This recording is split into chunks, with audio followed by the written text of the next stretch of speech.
Not everyone understands house music. It's a spiritual thing, a body thing, a soul thing, a soul thing, thing, thing, thing. Hi, thanks for joining me in the Everything and Anything and a Bit Gay podcast. Today I have a fantastic guest. His name is Elias. He is a best-selling author. He is an intuitive motivator, and he has a really an amazing life story starting from when he was a child, or baby. And I want to just jump right into it and have him start telling us his story. So welcome to my show, Elias. Thanks, Zach, for having me. So hello, everybody.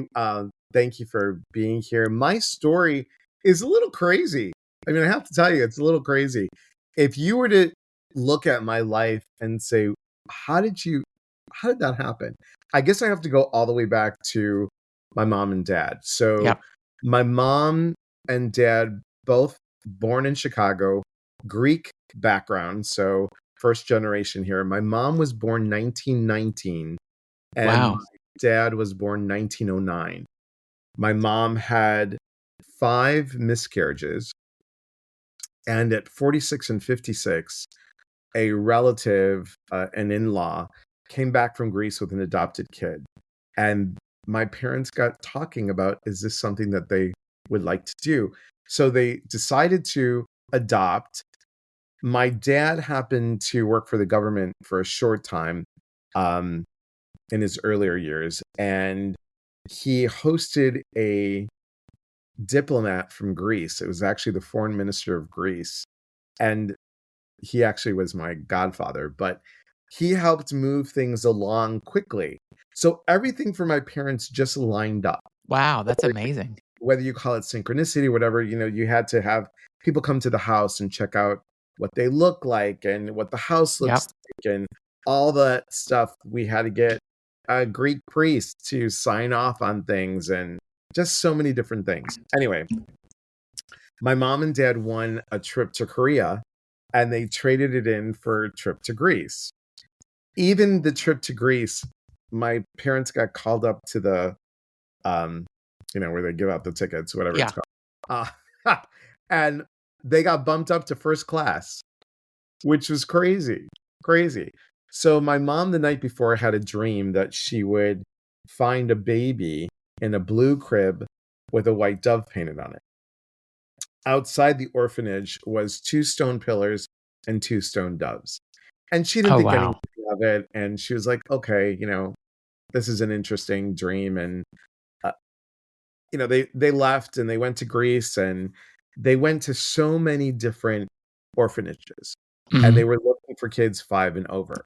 Well, a lot of the kids had either there was some physical illness or deafness or something. And my parents being older, you can't do that. Yeah, can't care for that at that age. Yeah. And they wanted 2 kids.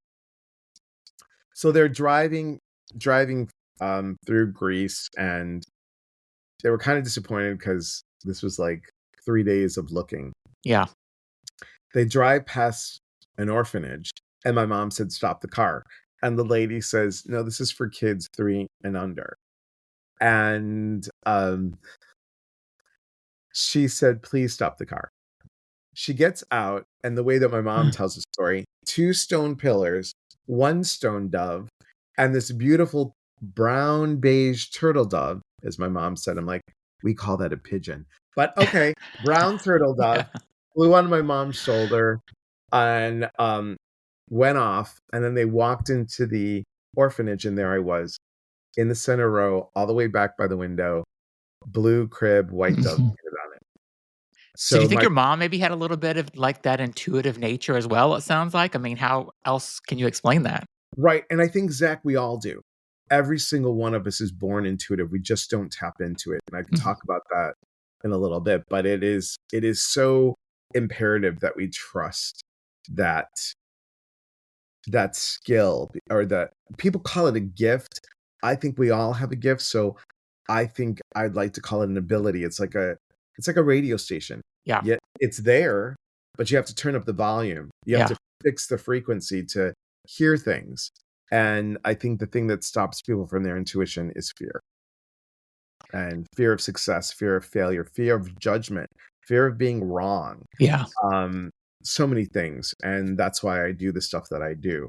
That's why I wrote the book, Changing the F You to Thank You, How to Flip the Script and See the Gift. And it's basically a mindset principle. And how were your parents growing up? Do you feel lucky to have Oh my had them? Were they the best parents you ever could have? They were amazing people. I mean, 46 and 56. Yeah. And I was 18 months old when I was adopted. I did not learn how to walk. I didn't walk because I was in 5 foster homes before 18 months old. I don't know if I was loud, if I was crabby. And that feeling of being unwanted is so trapped inside that. That's why my picker of all the people that I dated was always off. I was a people pleaser. I was a control freak. I was a nurturer, an empath, an intuitive, a fixer, and a perfectionist, all wrapped in one because I always felt unwanted, even though my parents loved me. Yeah. Loved me like nobody's tomorrow. And at 56, you're starting to think about retirement, not necessarily thinking about adopting a child that's 18 months old. So they're amazing people for doing that. I mean, that is so amazing. I look back and I think, okay, I just turned 60 2 days after Christmas. So I am now 60 years old thinking of what would my dad be like at 60. Yeah. And that means my dad had a 6-year-old at 60. And I was like, oh my God, that's crazy. Yeah. That's crazy. But they were such good parents. And what my mom and dad taught me was this most important lesson. Never take no for an answer. Never take no for an answer. They said, if we did, you wouldn't be here.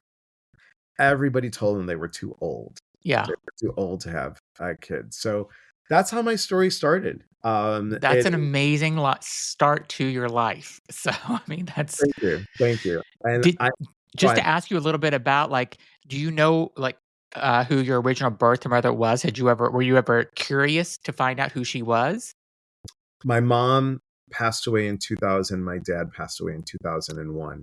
So after my mom passed away, I was looking online to see who this woman is because I had on my adoption papers, this is the horrible thing, it's in my book, but on my adoption papers, it says, and I'm not going to say her real name on the podcast, but and I don't use her real name in the book either, but it says the unbaptized bastard child of, and I was like, well, that's quite a name. Yeah. And I was telling my mom, I said, why does it say this? She's like, oh, honey, you must be reading the Greek wrong. I'm like, no, this is the translated version. Yeah. It's on the backside. It's in English. And that's how they saw me, as the unbaptized bastard child. I didn't even have a name until my parents adopted me. So this whole feeling, this underfeeling of being unwanted, being not good enough, it's just, it made me really understand everything that happened in my life and how it started. Even at 6 months, my mom was pregnant with me when she was 20. She was married. She had a husband that was an alcoholic. So I went to Greece to go meet her after I found her, which was, here's more synchronicities. So and you did meet her. I did meet her. My mom had 5 miscarriages. I was in 5 foster homes. My birth mother called me after I put some feelers out there on October 22nd. I think it was like 2000, it was 2000 on October 22nd. Her eldest son died on October 22nd, 4 years prior. And my adoption date was October 22nd. Wow. So all these weird synchronicities falling in place. And we talked, we met. I stayed there for 10 days. It was 10 days. It was 9 days too long. It was just different. Life in Greece, very different. They keep food out all day. And I we went to go to the hospital to find my birth records because I really wanted to find my birth time so I could do my astrological chart and everything. Mhm. And we went to the hospital. We had chicken for lunch. She's like, "Are you okay if we have this for dinner?" I'm like, "Yeah, sure, no problem." We traveled to the hospital. It took a long time to get there by bus and everything else. And it was a long day. We come back. She's like, "Are you all right with chicken?" I said, "Yeah, I'll take it out of the refrigerator." And she's like, "Oh, no, it's not in the refrigerator." I'm like, Oh, "It's not?" And she's like, "It's in the oven." I go, now, mind you, this is all in Greek, right? yeah. And my Greek is okay. It's not that great. Yeah. And I said, "Oh, isn't it going to be dry?" And she said, "No, the oven's not on." I'm like, wait a second. Wait a second. The oven is not on. And I didn't know how to say um, germs. I didn't know how to Yeah. say bacteria. I didn't Food know poisoning, yes. my food poisoning. I didn't know how to say any of salmonella. Yeah. All I could say was the chicken has to be dirty is what the translation was. And she's got mad at me and she's like, "My turkey and my chicken isn't dirty. I clean it out, blah, blah." I'm like, no wonder I got sick with the lamb that you served me when I came from the airport and my flight was 12 hours delayed. That sucker was out there for 12 hours Yeah. and it was horrible. Horrible. Yeah. So that's that story. That's that story. So But tell me like how this all this shaped your life and kind of, you said you were trying to please guys when you were trying to meet them and do this stuff. How did it shape your life? And now look at yourself. I mean, you're a best-selling author. I mean, you've got a really amazing background and credentials now. And do you think all this helped build that up? I think everything brought me to this point. So learning that I was a people pleaser, learning that I wanted people just to like me. And when I would date, I would, if I knew that it was a yellow flag, Hmm. I'd try to make it, well, green. If it Yeah. was a red flag, I'd make it yellow. Yeah. So, and that's unfortunately how it was with my ex-husband. Um, my ex-husband, according to a professional that I went to go see, a therapist, because I wanted to process things. Yeah. She said to me, she said, "Your ex-husband sounded like he was definitely a narcissist, and you have been calling him narcissist all your life." Not with my parents, Mhm. but every person that I dated. Yeah. And I realized that each step brought me closer. At the age of 46, I started my life coaching training and I realized that I was a people pleaser and I wanted to say no to that. And the moment that I took back my power because I gave it away, wasn't that someone took it from me. I gave it to them. Yeah. And when I realized that, I was like, okay, now I have to come first. It's not selfish, it's self-full. Mhm. And I think that, we as gay men sometimes have this stigma that we're selfish and I will give the shirt off my back. I Yeah. will, do anything for anyone. But when it comes to relationships, I think it's like, do I love myself enough to put myself in a situation that I feel that this person is deserving of me and this person is worthy of me? I always thought, oh, let me keep on trying to prove it to them, to prove my I'll say one of my relationships had a horrible background. Mhm. Oh, I'm going to fix them. I'm going to go ahead and let them know how much I love them and they will be so happy and they will love me and we'll have a great relationship. And did you ever come close to fixing them at all? Of course not. That wasn't Yeah. my Yeah. wasn't my job. Yeah. And I remember I won a speaker program and I was on stage I shared the stage with Dr. Bruce Lipton, Dr. Joe Dispenza, Anita Marjani, Neil Donald Walsh, all these great luminaries, all these great motivational speakers. And I had a 2-hour talk about manifesting your desires. I got off the stage. My ex-husband was in the front row. Mind you, he was on his phone while I was talking the Yeah. whole time because he wanted to be the first person that posted all these kinds of pictures on Facebook. So, oh, look what a great husband you are, right? I get off the stage and what my ex-husband said was, "I'm a little bit mad at you." I said, what? I'm mad at you. You didn't bring me up on stage. I said, pardon me? Well, Dr. Phil brings his wife up on stage. And I said, newsflash, I'm not Dr. Phil and you're not my wife. So, and he literally looked at me and he said, I am so mad that all of your dreams are happening and mine aren't. Oh, wow. And that was November of 2019. Is that when something clicked with you? Like, It clicked. It clicked. I knew that all the excuses that I made for my ex, all the chances that I gave my ex when I knew the wedding day. At the wedding day, I put on the tuxedo and I said to myself, what am I doing? What am I doing? yeah. Even saying this right now, like my body is shaking. It's just so weird to just feel that again. And I knew it. So that intuition within me knew it, but no. It's going to be okay. Because let's face it, I was in my early 50s, and basically in the gay world, when you're in your early 50s, you're basically, Yeah. non-existent. And it takes me to the story of my current husband. Yeah. Tell me about him and how you met. Yeah. Oh, this is a great story. So after being divorced, it was in COVID, right? I wasn't going anywhere. And I was doing workshops online, and I was like everyone, we were online Yeah. talking. And I did guided meditations every day for people, and they just loved it. I mean, it was really a good thing. And Yeah. that showed me how I could do things. It didn't have to be scripted. It was just off the cuff. And I loved it. And it gave me a lot of practice.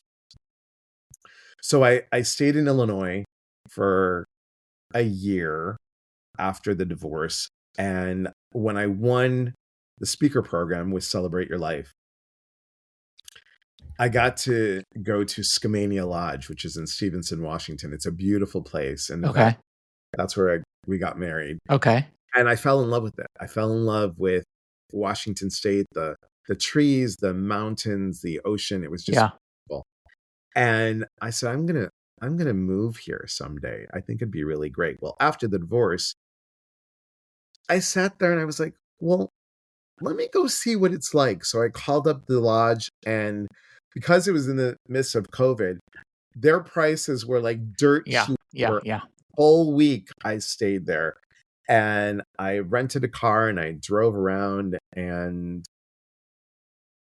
I was like, yeah, let's just do it. So April, I made the decision. August or July, I packed up at that time my Toyota Prius with a 85-pound dog and a 45-pound three-legged dog, all in traveling God knows where. Yeah. My own. I had one of my really good friends on FaceTime, and she lives in the UK, and she was so sweet. When I would go to bed, she would say, okay, this rest stop has like this, and you can stop here, and they have a really great dog park. And we talked while I was driving. So she was my captain. I said, I know we're 8 hours difference. And she's like, I'm going to bed now. You're all good. I'm like, yeah. So I got off the road at 6:00 at night. Meanwhile, the phone rings, and I said hello, and the person's like, hey, Elias, it's so and so from the townhouse that you're renting. Can you hold off for another 3 months? Because of COVID, we don't have all the things here, so your place won't be ready for another 3 months. Oh, wow. I'm all packed. Yeah. I'm on my way I'm in Nebraska at this point, on my way going, pardon me? I said, everything's packed up. And he's like, oh, I wish I could help you.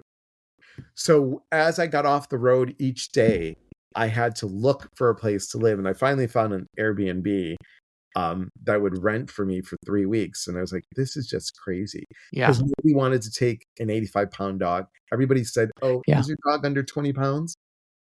Yeah, maybe their paw.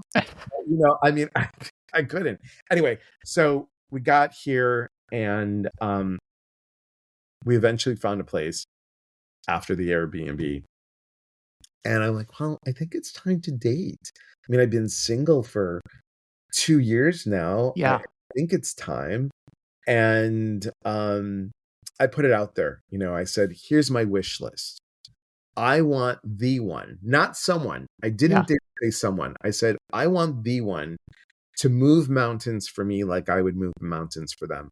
I want them to love me differently than my parents, but that kind of love. Yeah. That, Yeah. well, we're Greek, so, there is conditional love. I mean, Greek guilt is like up there with Jewish and Catholic guilt. It's Yeah. really Yeah. so. I said I want them to love me unconditionally. I want them to respect what I do. Being an intuitive, being a life coach, combining those things, and that's why I call it an intuitive motivator. I help people with the life coaching skills and the intuitive skills to have them connect to their goals so I can educate them where they're blocking themselves so they can grow into their limitless possibilities. And that's what I do as an intuitive motivator. So were you using that toward you knew that for other people, but were you doing that for yourself as Of well? course not. Yeah. Not. Yeah. Of course not. It's really good for everybody else. Yeah. Uh, but that divorce was a blessing.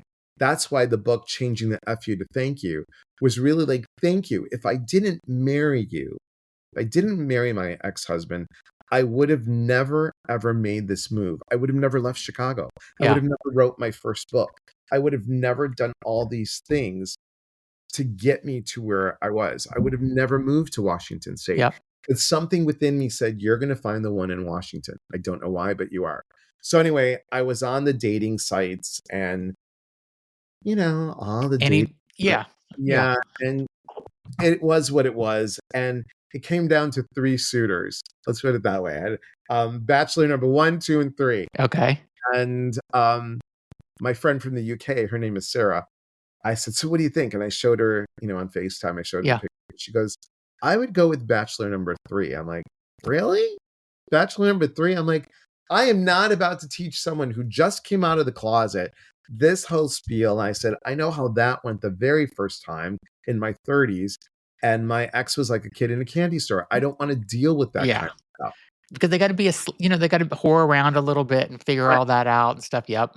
Well, my current husband is not that way at all, but he put a dissertation on his profile. I'm like, oh, these men are going to eat him alive. They're just going to eat him alive.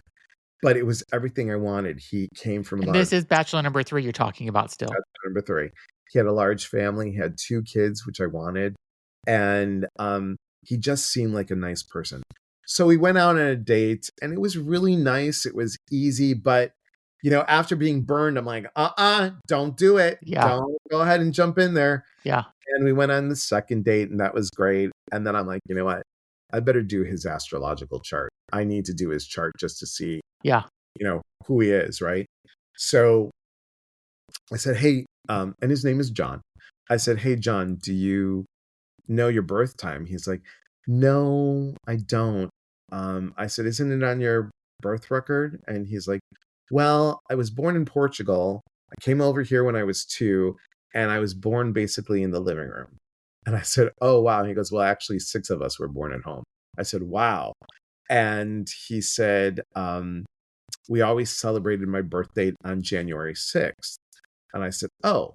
I said, well, you're Catholic, right? He goes, yeah, it's on the baptism record. That's why we celebrated the day of my baptism. Yeah. And I said, well, your birth date's got to be on there. He goes, I don't think so. And I couldn't read it because it's in Portuguese. I said, oh, I have a friend who's from Brazil. He speaks Portuguese. His name is Joao. And he's like, oh, that's my name in Portuguese. I go, well, that's interesting. So I get there and I kept on telling my mom and dad in heaven and everybody, angels, God, everybody upstairs, like, look, do not send me someone and send me a signal by a bird coming to my window or a butterfly landing in my hand or someone says something and it's a quote from my favorite movie. No, I need a frickin' sign that's for me. Nobody else but for me. Nobody else would get it but me, right? So I talked to my friend Joao and he's like, yeah, I'll let you know about it. So I emailed it to him. He emails me back and he said, hey, Elias, there's no birth time on here. but John's birth date is December 27th, 1962. Well, my birth date is December 27, 1964. So Wow. I know. So what are the odds of finding the one with the same birth date? And, John is probably one of the best people you would ever meet. He is so laid back. We really complement each other. And I think even though I've told clients this, like, you want to find the one that's going to complement you, Yeah. not complete you. I think in my early 30s and 20s and up to my late 40s, Yeah. I was looking for someone to complete me. And I wasn't looking for the person to compliment me because I'm already completed. Yeah. But I'm learning every day. So I'm already full, that place of self-love. And I think that's what led me to John, was because I did all the work on me, and everything in my life, all the bumps and all the errors that I made, those mistakes really took me into my growth opportunities. And I saw them. I took the FU and said thank you. And that's why it took 2 years to write that book. And so tell me, like, if so I have several friends that are in a situation like you were in where they can't find the right person. They go on dates, they've tried every app you can think of. It's a disaster. It's a one night stand. It's they stop calling, they go get ghosted, like anything you can think, all those typical things that happen whenever you're looking for someone. So I mean, kind of what's your advice for someone like, I mean, you found somebody and did you manifest this? Did you just kind of like tell me about like what got you to the point where bachelor number 3 on this app was the one? I think like I said earlier, it's all about, I deserved Mhm.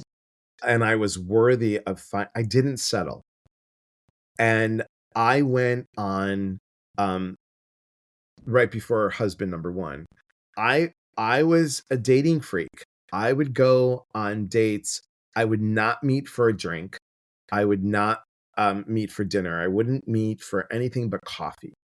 I would go to coffee, and I had the kahunas to say no to somebody where normally I would say yes. Okay. And I think and I did it respectfully. I remember a gentleman who I was really excited about, and this is what I would suggest. We text first. I had to have a phone call. I wanted to hear their voice, and being an intuitive, I wanted to see what I could pick up, like, is it Yeah. a good vibe, is it a bad vibe? And I was really excited about this one gentleman, and I kid you not, Zach, I went on 25 dates in 1 month. They Wow. were yeah, it was That's a crazy. book right there in itself. It is. I have many more stories, trust me. And this gentleman walks in, and I'm looking at this guy, and I'm looking at this guy. I'm like, oh my God, this is my date. This is my date. He does not match his picture. His picture was like 25 years ago. And I'm looking, going, hell no. Hell no. And I was like, well, you were in community theater. Let's go ahead and go for it. So he's smiling. He's coming toward me. I'm trying to have a serious face because I'm laughing inside because I know what I'm going to say and what I'm going to do. Yeah. And he's like, Elias. I said, yes. And he said, hi. Hi. I'm like, hi. And he said, I'm so glad to meet you. I said, I'm sorry, your name is? And he goes, Tom from Match.com. I said, oh, Tom, I didn't recognize you. Oh my God. And he's like, I know. I go, that picture that you had, oh, I know. It's an old picture. In my head, I'm like, yeah, from 25 years ago. It's Yeah. an old picture. And, I couldn't find a new picture that I Oh, come liked. on. So he grabs his coffee, he's sitting down, and he's like, so tell me more about you. And I said, well, Tom, I will tell you this. To start a relationship, the very first thing is honesty and trust. Yeah. And I appreciate you being here today. I appreciate you meeting me. I don't appreciate you lying.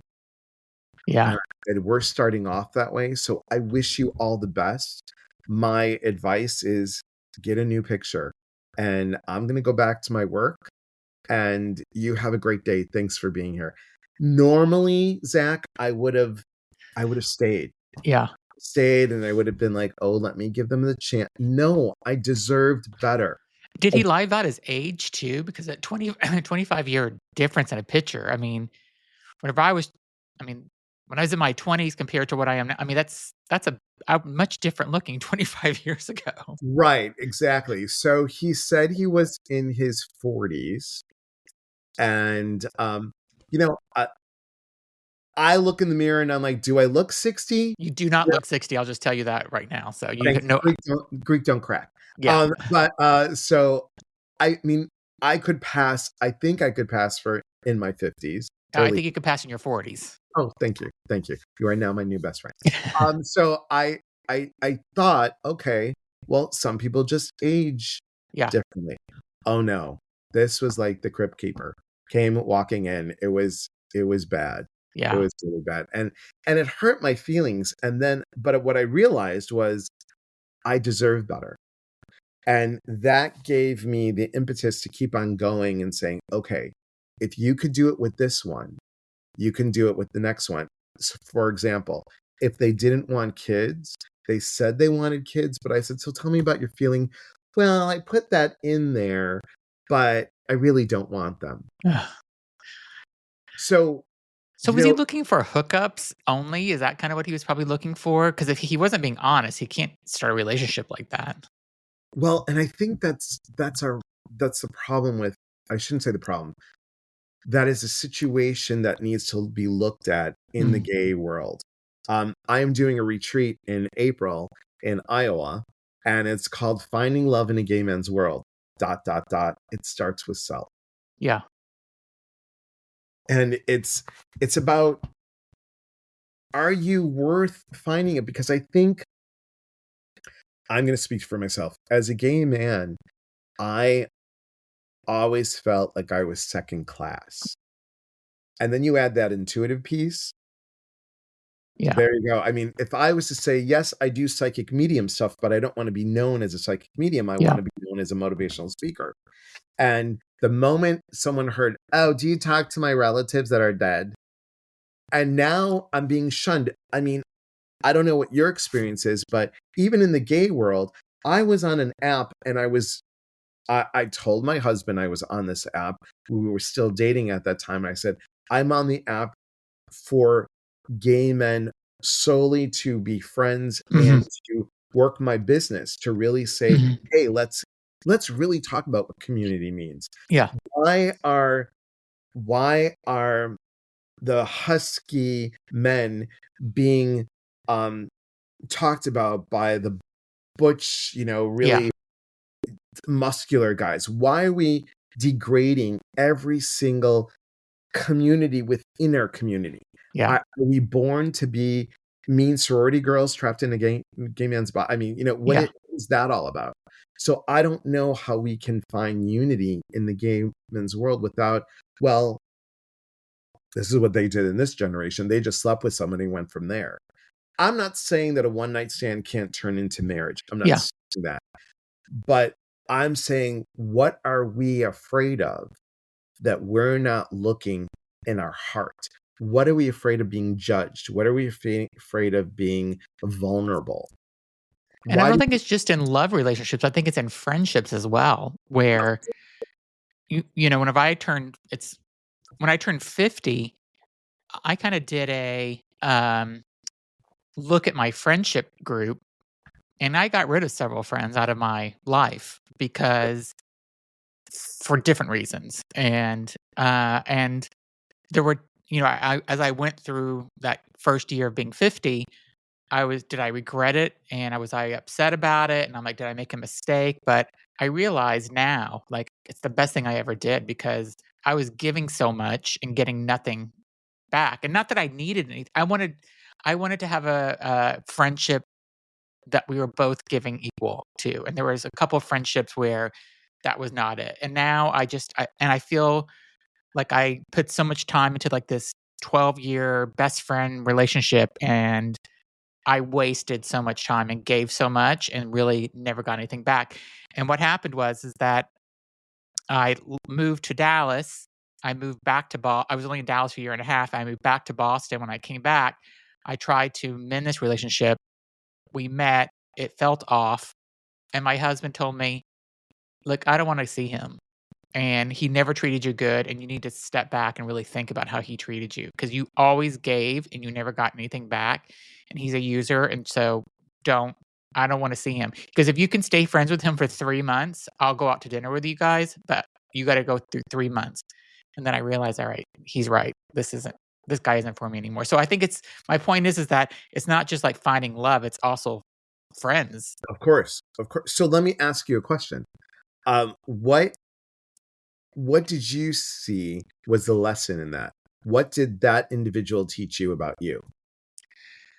That what it taught about me is that I give and give and give, and I want to just make people happy. And I got to realize I stepped back and I said, I got to make myself happy too. Because I mean, I did everything for this guy. Anything he needed, I would be there for him. Getting him a new job, getting, anything. And it was just there was never a thank you. There was never, and I wasn't like looking for him to put me on a parade float and put me around Boston saying, thank you, this is the best person in the world. But a nice kind of thank you. But what did it is when I moved to Dallas and I was living there for about 6 weeks, and he sent me a text saying, oh, before you leave Boston, can we go out to dinner? I'm like, I left 6 weeks ago. You're supposed to be one of my best friends. You didn't even, I mean, this is like, you're too worried about other things about you.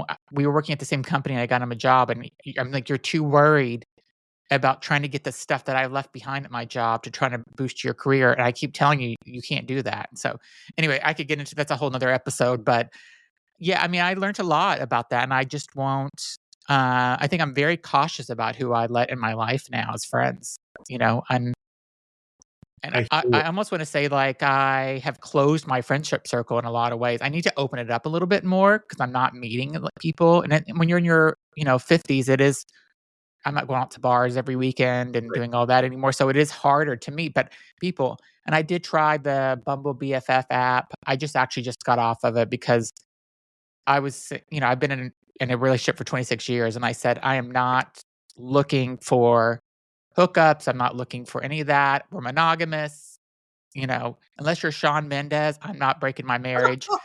So, and so literally like on Friday, I said, I'm done with this. So I just deleted the app because it was either, I could tell people were not being honest about who they were also, but also it was just like a continuous, like, yeah, I want to text also to get to know who you are, but I don't want to text for 3 months. Exactly. Oh my God. Yes.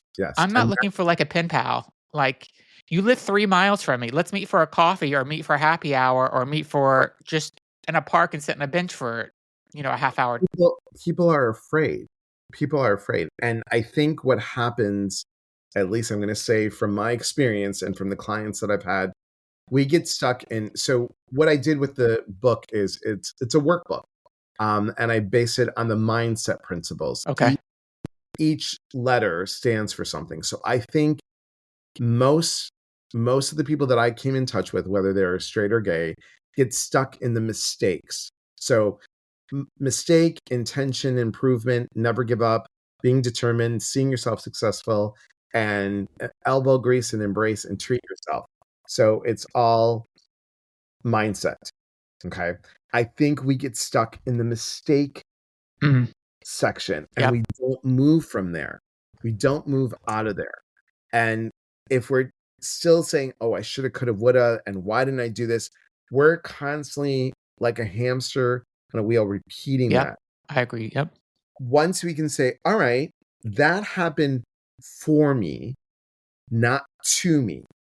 So we're not playing a role that gets us down, and I hate to say the victim role, but we're not victimizing ourselves, and we're really saying, okay, this was an opportunity.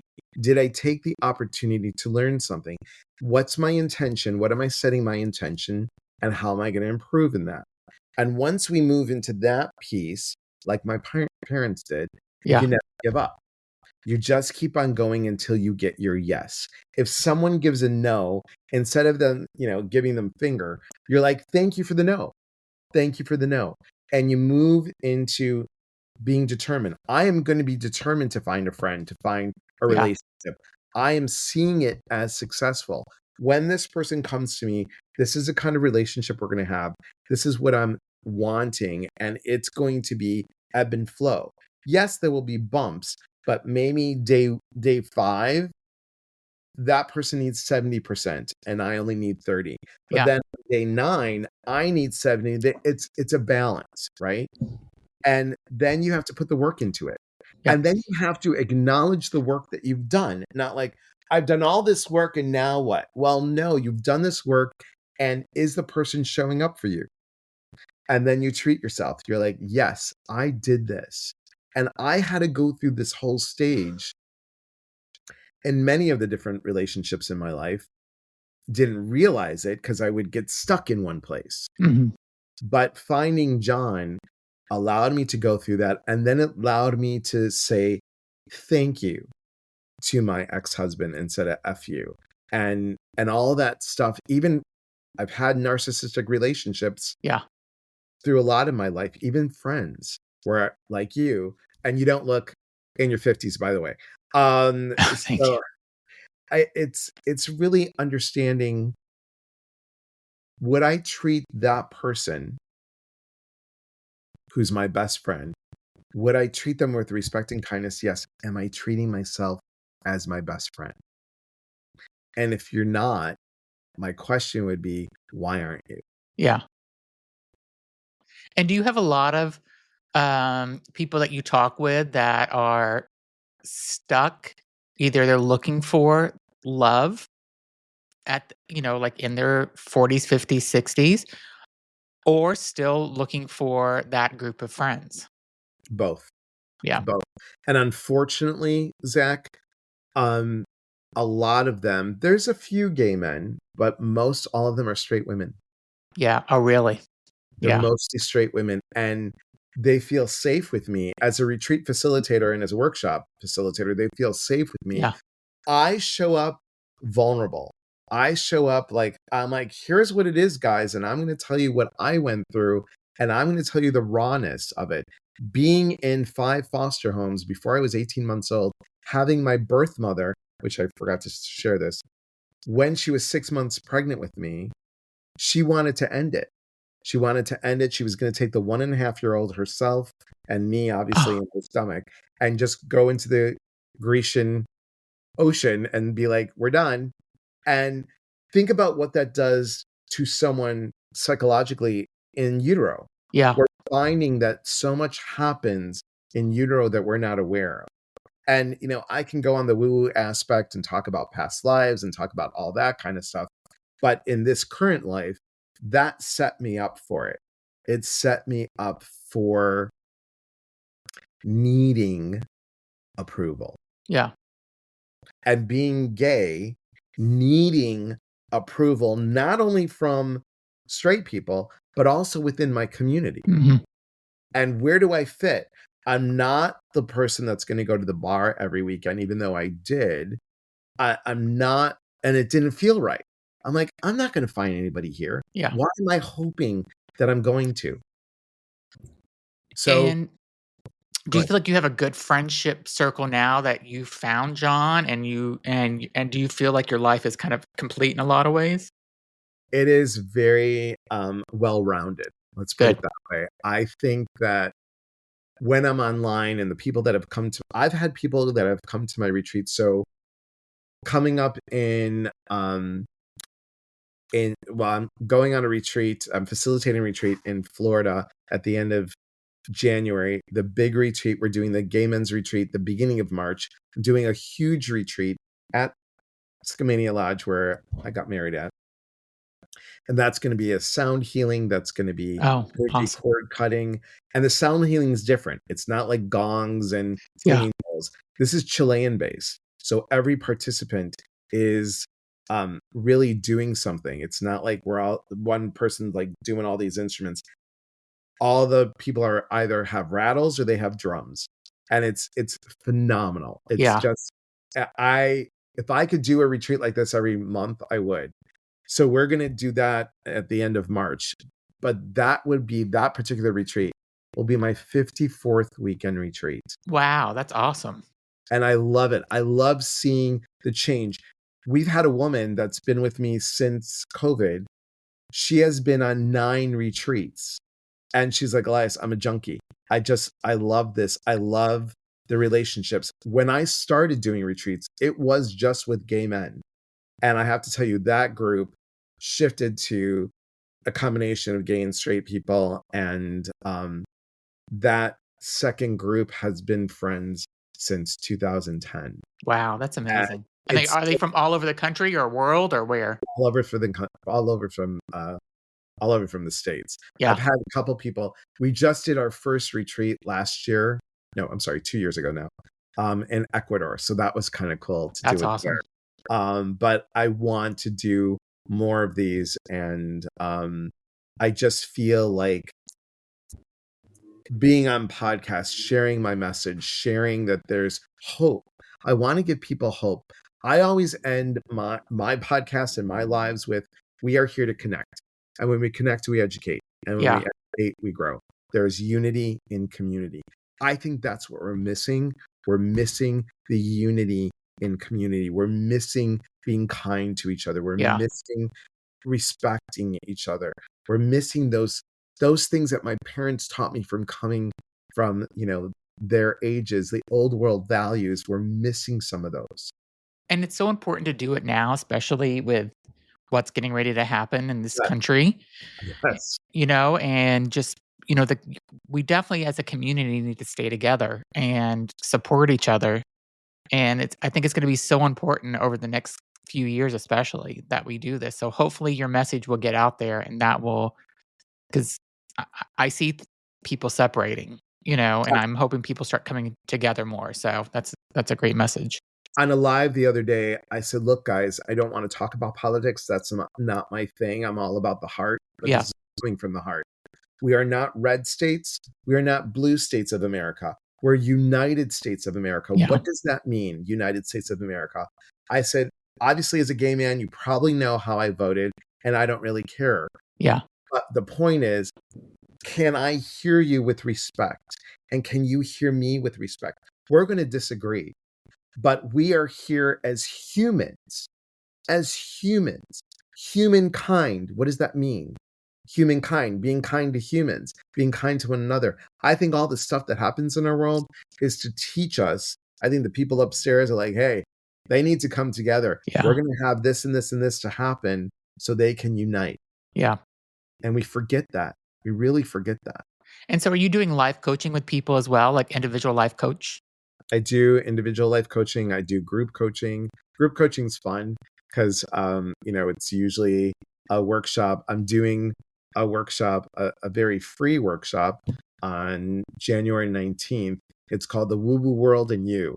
And I'm teaching people that it's not just about psychic development. I mean, here's a part that people don't teach, I feel. You can have intuition. You can I see things, I hear things, I feel things, I know things. That's great. My part is, what about the self-development? If you're talking smack about yourself, you're like, well, Elias, I'm not getting that clairaudient piece. Well, yeah, because you're listening to yourself, talking crap about yourself. So that's going to lower how you feel, and you're getting stuff superficially. I want to go deep. I want to go to the point where, I'm not saying, and here's the other thing that everybody needs to know, no psychic, no medium is 100% accurate. Yeah. Nobody is. So I can say in my past, I'm like, oh God, I don't want to be wrong. I'm not going to say it. Because I didn't say it, that was the answer. I was like, crap, I should have said it. Now it's like, if it's wrong or right, it doesn't matter. This is how I'm sensing. But it's because I've learned to love myself better. Yeah. that the intuition has increased. That's awesome. So, yeah. So can they find all of your workshops that you're going to be doing on your website? They can at eliaspatras.com. Okay, so just so if anybody, I'll put it in the description of the podcast, but it's ELIASPATRAS.com. So check it out. His book is called Changing the FU to Thank You, and How to Flip the Script and See the Gift. So that is and it's a bestseller. So it's on Amazon, I'm assuming. Here's a great thing. I was like really super pumped. It's on Amazon. It's obviously on my website. If they buy it on my website, I'll sign it. Amazon. It's on Barnes and Noble online, and it's also at Walmart online. Walmart. What? Yeah, it's on Walmart. So awesome. That's kind of exciting. Well, I am buying it as soon as we hang up, and I'm going to get a copy of it. I'm going to buy it from your website because I want the signed copy. So, so thank you so much for being on. I'm really glad. I mean, you have such an amazing story. I mean, I think you're an inspiration to a lot of people. Just how you started your life as a 18-month-old that got adopted by older parents, and now look at your life. It's quite amazing. So, congratulations on having such an amazing accomplishment through your life. Thank you so much. I appreciate it. Thank you so much for having me on here. Yeah, it was so great to have you. So thanks for being on. Everyone, be sure to follow the podcast and leave some comments on what you thought about the interview with Elias. And again, his website is eliaspatras.com. It's ELIASPATRAS.com. Thanks everybody for listening. And thanks again, Elias.